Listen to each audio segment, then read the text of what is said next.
دہیج کی بات ہوئی، ابھی بات ہوئی کہ روزگار کیسے ہونا چاہیے، تو اس میں ایک صاحب جو ہیں وہ ان کی طرف سے سوال ہے جو عمومی طور پہ ہماری دینی حلقوں کے اندر یہ بات کی جاتی ہے کہ حدیث میں ہے کہ اپنی امت کو بڑھاؤ، اور خود بھی میں نے 2 جگہ پہ سنا یہ کہ آپ زیادہ شادیاں کریں اور زیادہ بچے ہوں، امت جو ہے اس میں زیادہ بچے ہونے چاہیے. تو جب حدیث جو ہے اس طرح کی موجود ہے اور جو دوسرے جو حضرات جو ہیں دینی حلقوں سے وہ اس طرح کی بات کر رہے ہیں، تو اس میں تو اس طرح کی بات کریں گے جس میں آبادی میں کنٹرول کی، تو کہیں گے ویسٹرن آئیڈیاز ہے. اس پہ سوال ایک صاحب نے پوچھا ہے. ایک ہے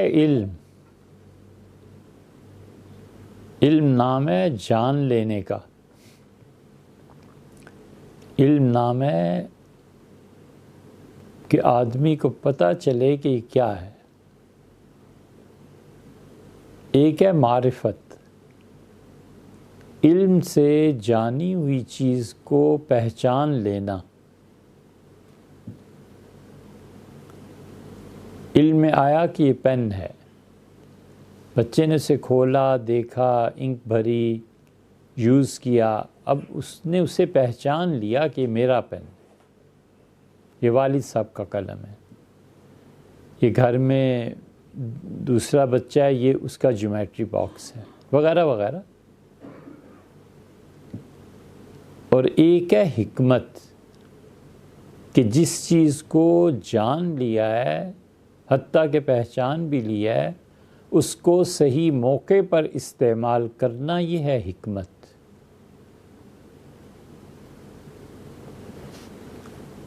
اس میں کوئی شبہ نہیں ہے کہ لوٹے سے گڑ توڑا جا سکتا ہے، اور اس میں بھی کوئی شبہ نہیں ہے کہ یونیورسٹی، ہاسٹل، بچے بال پوائنٹ سے 1000 بند ڈال لیتے ہیں. لیکن کوئی پوچھے کہ یہ جو بال پوائنٹ ہے اور یہ جو لوٹا ہے، کیا ان کاموں کے لیے بنائے گئے تھے؟ جب یہ عادتیں زندگی کے شعبوں میں پیدا ہو جاتی ہیں تو بچہ بالآخر حکمت سے محروم ہو جاتا ہے. فرانسیسیوں نے، ہے یہ بھی نازک بات لیکن اسے پازیٹیو سینس میں ہی رکھیے،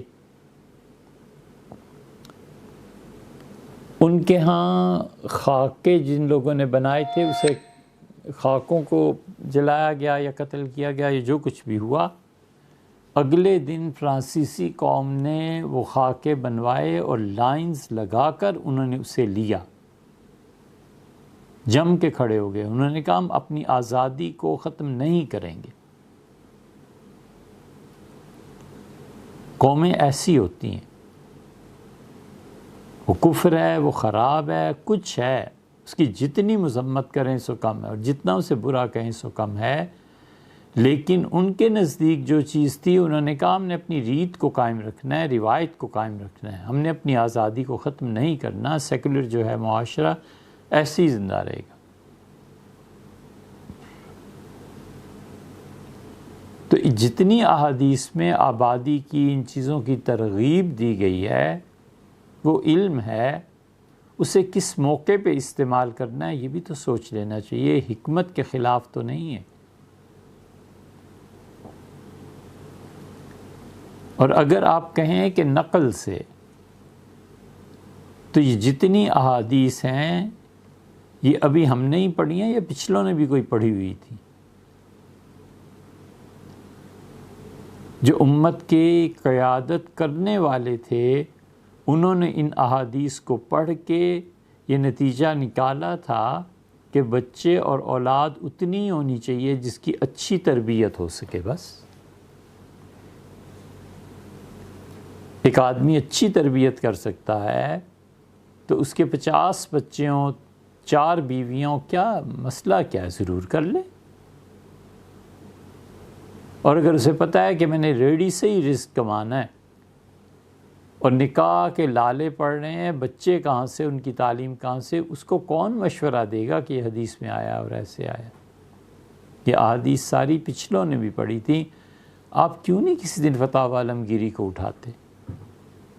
فتاوی عالمگیری 1680-90 کی لکھی ہوئی چیزیں، اور اس زمانے میں جب اورنگزیب رحمۃ اللہ علیہ کا زمانہ تھا، اس وقت کے مفتیوں اور فقہا نے لکھا کہ ہمارے زمانے میں بچوں کی تربیت نہیں ہو پا رہی، بچے ٹھیک نہیں ہیں، ان کی تربیت ایک مسئلہ ہے، اس لیے کوشش کرنی چاہیے کہ اپنی حد تک کم سے کم اولاد ہو۔ یہ انہوں نے لکھا ہوا ہے۔ تو اس لیے احادیث سے براہ راست استنباط کرنا، مشکات میں حدیث میں نہیں آیا کہ حضور اقدس صلی اللہ علیہ وسلم نے فرمایا کہ عورت منحوس ہے، اب اپنی بیوی کو مارے 2 تھپڑ کے، تم منحوس میرے گھر میں کہاں سے گھسی ہو؟ جب سے تم آئی ہو نا میرے ماں باپ رل گئے، اور جب سے تم آئی ہو تمہاری شکل دیکھ کے جی چاہتا ہے جوتا اتار، کیونکہ منحوس ہے نا، حدیث میں ہی آیا ہے، یہ مشکات وغیرہ دیکھ لو۔ اسے کبھی بھی حدیث سے خود مجتہد بن کے حکم کو نہیں لینا چاہیے۔ اب اس حدیث پہ بھی بتا دیتا ہوں تاکہ کسی کے ذہن میں شبہ نہ رہے، معاذ اللہ خواتین ہماری بہنیں بیٹیاں کہیں کسی اس میں نہ مبتلا ہو جائیں۔ یہ حدیث بیان کی، اور غالباً حضرت ابو ہریرہ رضی اللہ عنہ نے، کہ عورتوں میں نحوست ہے اور گدھوں میں ہے، اور تیسری ایک چیز بھی مشکات شریف میں، ام المومنین حضرت عائشہ رضی اللہ عنہا نے جب یہ روایت سنی تو بہت ناراض ہوئی، فرمایا اس ابو ہریرہ کو دیکھو، ہم عورتوں کو گدھوں کے برابر بنا رہا ہے۔ حضور صلی اللہ علیہ وسلم نے تو یہ فرمایا تھا کہ اگر ہوتی نحوست، وہ جو عرب ہر چیز کو منحوس قرار دے رہے تھے نا، ہر چیز کو منحوس، اور فال لیتے تھے، اور فال میں نیگیٹو سائڈ کو اپروچ کرتے تھے، فال میں پازیٹیو سائڈ کو اپروچ کرنا چاہیے۔ حضور صلی اللہ علیہ وسلم فال لیتے تھے بہت سی چیزوں میں، مگر ہمیشہ پازیٹیو جاتے تھے، نیگیٹو نہیں، ہمیشہ۔ یہ جو نماز میں ہاتھ پھیلاتے ہیں نماز کے بعد دعا میں، تو یہ فال کیوں چہرے پہ پھیرتے ہیں؟ یہ فال لینا ہے اس بات کی کہ اللہ نے، میں نے اب جو نماز پڑھی، دعا مانگی ہے، تو اللہ نے میرے دونوں ہاتھوں کو رحمت سے بھر دیا ہے، اور میں اپنے چہرے پہ پھیر رہا ہوں، خدا کی رحمتیں اور برکتیں میرے چہرے میں، میری ذات میں مل جائیں۔ یہ فال لینا ہی ہے۔ اب کوئی کہے اس کا کیا ثبوت ہے کہ بھئی تمہارے ہاتھوں میں خدا نے برکت کو بھر دیا تھا؟ کوئی ثبوت نہیں، لیکن میرا خیال یہی ہے، اللہ سے اچھا گمان یہی ہے۔ تو یہ جو عرب تھے نیگیٹو فال میں بادشاہ تھے، کوا اڑتا تھا تو وہ ہلاکت کی خبر پھیلا دیتے تھے۔ یہی ہندوؤں میں بھی تھا، بلی راستہ کاٹ گئی تو اب سفر منقطع ہو گیا، وغیرہ وغیرہ، بہت سی بیہودہ چیزیں۔ حضور اقدس صلی اللہ علیہ وسلم نے اس کا رد کیا، میں کوئی چیز منحوس نہیں ہوتی، خام خواہ فضول بات نہ کرو، مراد ان کی یہ ہے۔ اگر نحوست کہیں ہوتی تو گدھوں میں ہوتی، عورتوں میں ہوتی، اگر ہوتی۔ اللہ تعالیٰ نے خود فرمایا کہ اگر میرے علاوہ کوئی خدا ہوتا تو لوگوں، زمین اور آسمان دونوں برباد ہو جاتے، بکھر جاتے، ٹوٹ جاتے دونوں۔ تو اب حضرت ابو ہریرہ رضی اللہ عنہ کی روایت کو ام المومنین حضرت عائشہ رضی اللہ عنہ نے بیان کر دیا، لہٰذا قصہ ختم ہوا۔ اب جو بھی مشکات کو براہ راست پڑھے گا، اسے پھر وہ کہے گا کہ اچھا یہ حدیث میں کیا آ گیا ہے، یہ حدیث میں کیا آ گیا ہے، پھر یا تو شرم سے پوچھے گا نہیں، یا پھر اپنے دل میں ایمان کو کھوٹا کرے گا، اور حضور اقدس صلی اللہ علیہ وسلم کے ارشادات عالیہ کے متعلق دل میں کھوٹ پیدا ہو جائے گی، اور یا پھر استاد سے جا کے کسی سے پوچھے گا اور پڑھے گا، جو سب سے بہترین طریقہ ہے۔ تو اس لیے حدیث میں جہاں آیا ہے کہ بچے اور اولاد اور یہ سلسلہ، اس پس منظر کو بھی دیکھنا چاہیے، کس طرح آپ نے فرمایا اس حدیث کا استعمال کس معاشرے میں کیا جائے گا، یہ سب چیزیں مد نظر رہنی چاہیے۔